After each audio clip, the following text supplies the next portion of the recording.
Good afternoon, everyone, and welcome to the fourth e-agricom webinar, dated on the 22nd of March in the year of 2022. Our first guest speaker is a Master in Public Management, major in Rural Agricultural Development from Ateneo School of Governance, Ateneo de Manila University, in which she graduated from in 2005.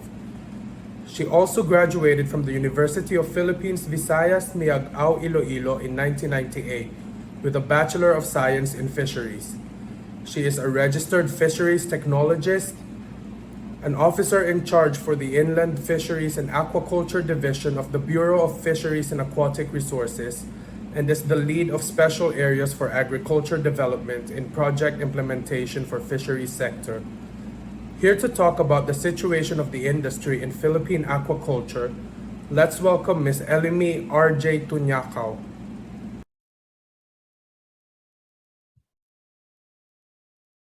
Thank you very much, Mr. MC, for the very generous introduction.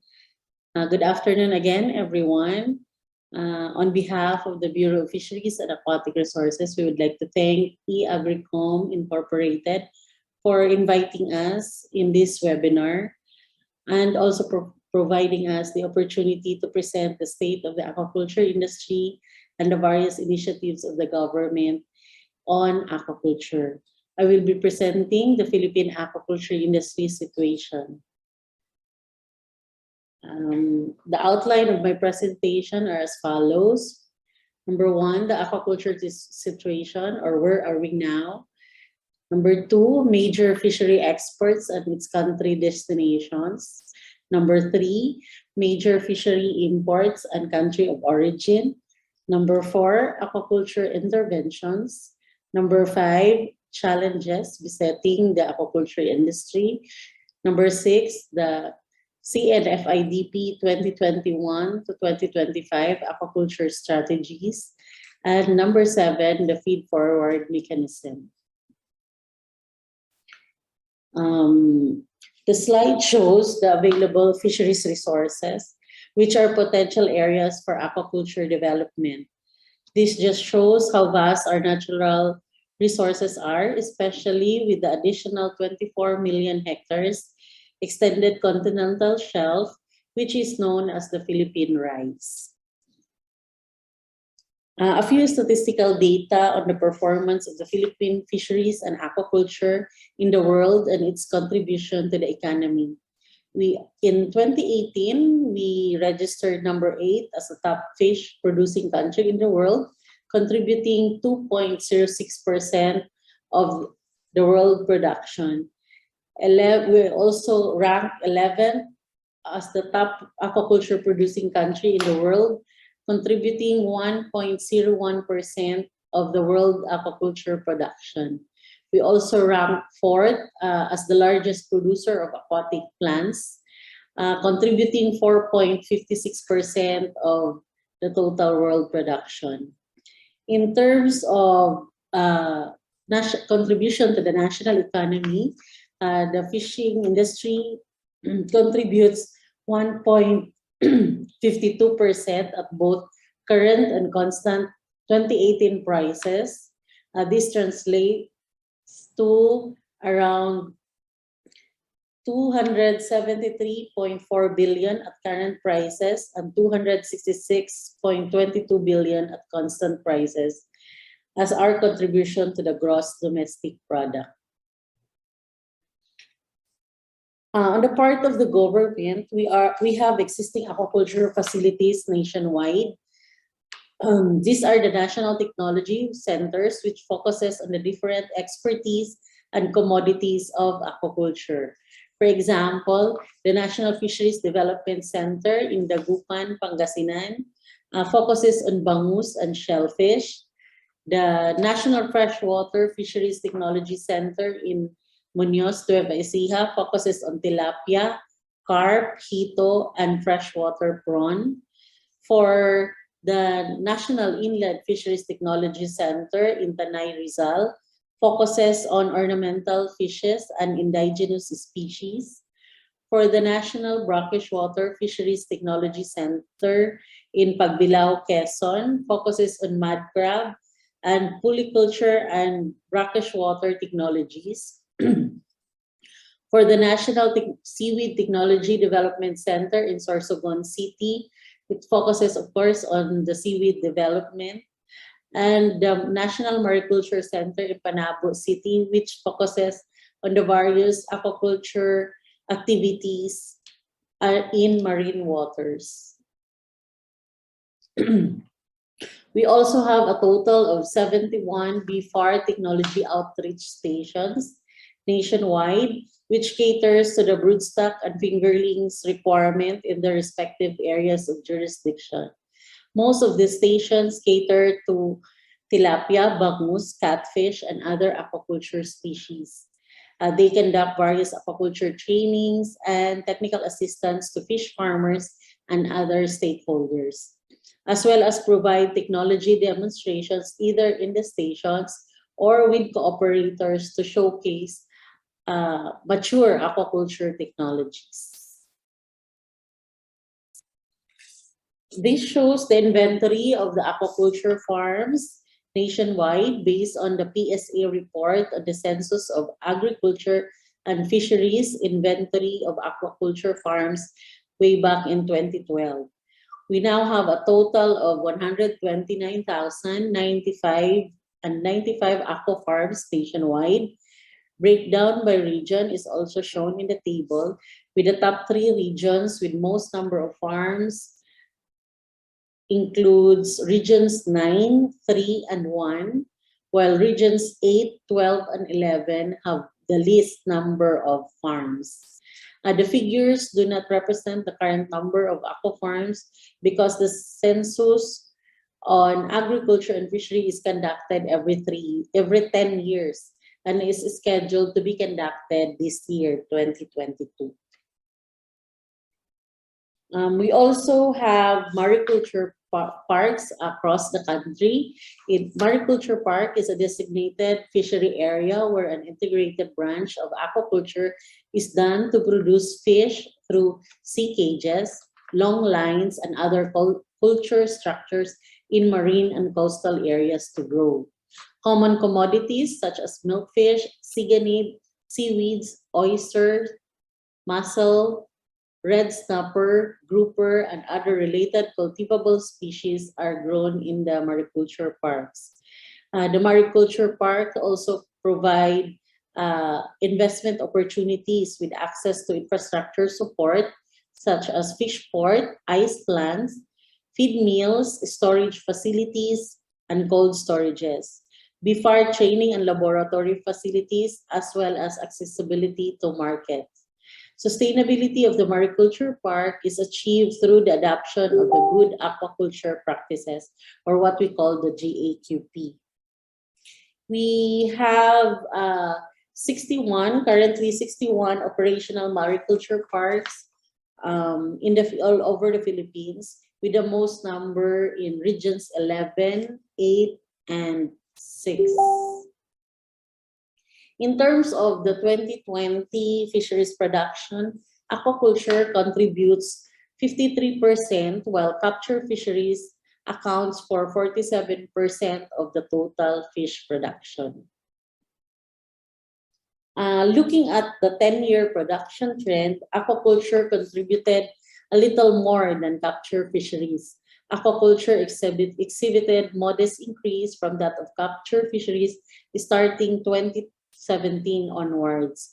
As we all know, that capture fisheries, not just in the Philippines but worldwide, has been declining in the recent years.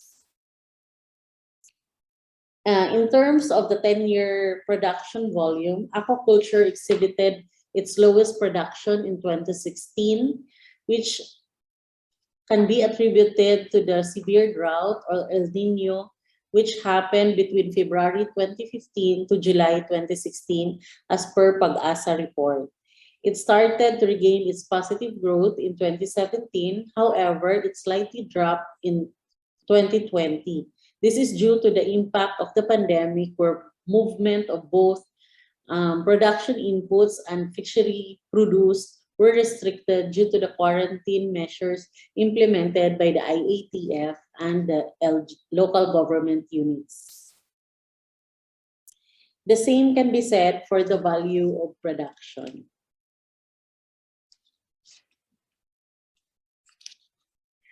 These are the major species produced in aquaculture, to include seaweeds, accounting for 65.6%, milkfish at 18.51%, tilapia at 11.79%, shrimps and prawn at 3.15%, and while all other aquaculture commodities contributes 0.95% for a total of 100%.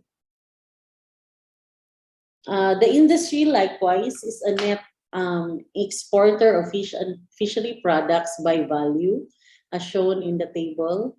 This means that although we import more in terms of volume, such products are more expensive compared to what we import. These are the top 10 major export commodities in 2020, both in volume and value. Highlighted are the aquaculture commodities, which includes seaweeds, crab, crab fat, crab meat, shrimp and prawn, grouper, and live ornamental fishes. The table shows the top 10 major country destinations of our exported fish and fishery products in both volume and value. Top 3 destinations are United States of America, Japan, and Germany. There are also major import items by volume and value in 2020, which includes fresh, chilled, frozen fish, tuna, mackerel, sardines, prawn feeds, flour, meals, and pellets of fish, crustaceans, mollusks, and fit for human consumption, since these are ingredients for our feed meals, and other commodities. This table shows the top 10 country of origin by volume and value for our fishery imports, with China, Papua New Guinea, and Vietnam as the top 3 country of origin. On the part of the BFAR, these are the major aquaculture programs and interventions. We have the 5 priority commodities, namely bangus, tilapia, shrimp, shellfish, and seaweeds. Thus, more of our livelihood programs are focused on these commodities. Focal points for each commodity have also been designated to take a look at the specific issues and challenges where the Bureau can address and intervene in terms of increasing production, providing livelihood projects, and ensuring that policies are in place. The broodstock development and fingerling production and distribution, where we ensure sustainable and steady supply of broodstock and quality fingerlings to our stakeholders.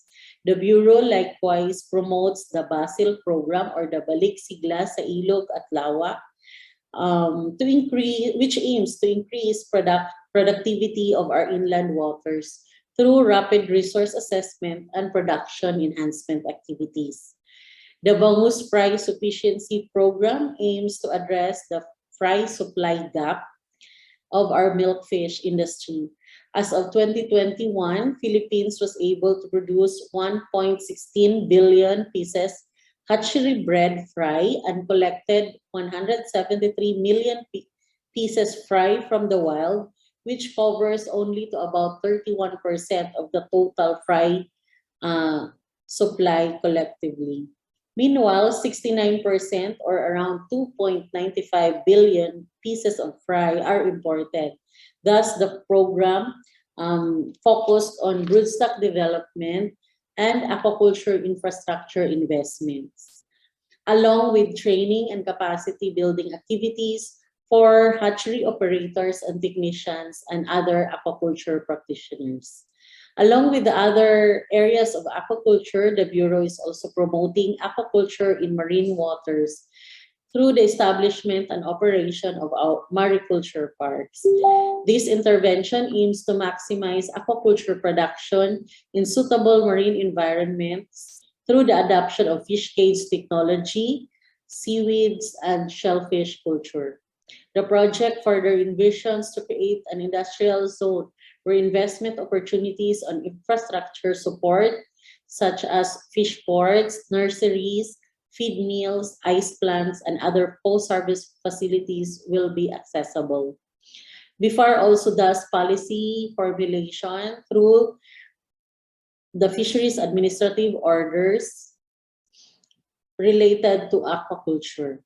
All these interventions is guided by the principle of good aquaculture practices, or GAQP. This slide summarizes the issues and challenges encountered by the aquaculture industry across the value chain. This was an output during the National Food Security Summit conducted in the second semester of 2021. For the input supply, low capacity to adapt new technologies on broodstock development and fingerling production was identified as one of the challenges due to high capital investment and lack of technical capacity. Underproduction, high cost of feeds was also identified since it contributes around 60 to 70% of the total operational cost of production. There is also insufficient machineries and equipment to support production. And there is an observable decline in human capital. Based on our Fisher Folk Registry, around 11.24% of the more than 2 million registered fisher folk are involved in aquaculture. However, most of the registered fisher folks are senior citizens. Likewise, there is no succession generation, since most of their sons and daughters have attained tertiary education, so most of them are venturing to other field and not coming back to aquaculture or even in the fisheries sector. There is also a cross-cutting challenge identified under input supply and production, which includes the threat to emerging diseases and disease outbreaks, as well as the adverse impact to climate change. Under post-harvest and processing, there is limited supply and technological know-how, insufficient raw materials because most of our production areas are smallholders. So it's very difficult to create volume to create volume for our processing industry as raw materials. There is also a seemingly disconnect between production and processing facilities, which makes it harder for them to connect logistically. Under marketing and other related concerns, 4 challenges were identified to include food safety guarantee for domestic market and high rejection rate of the export products. This is because most food safety requirements are implemented on exports, and the non-technical barriers to trade are being imposed by the importing countries. And there is also a need to improve governance in the sector, as well as a seemingly lacking or weak institutional partnerships. And also there is a need to improve insurance coverage for aquaculture farms, especially for our private sector insurance providers.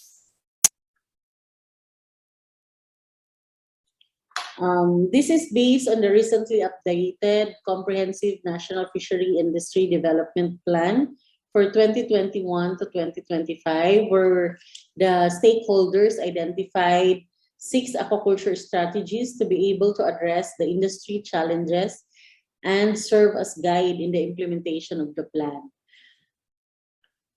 This includes number 1, secure quality seed supply through coordinated investments in propagation facilities. Second, institutionalize good aquaculture practices for key commodities and promote sustainable aquaculture. Third, assure quality and traceability of aquaculture inputs and outputs. Fourth, invest in species with high commercial potential. Fifth, optimize operation of mariculture parks. And sixth, ensure climate or disaster resilience of the aquaculture sector. During the same summit, the stakeholders were also able to craft a way forward mechanism to be able to fully implement the plan.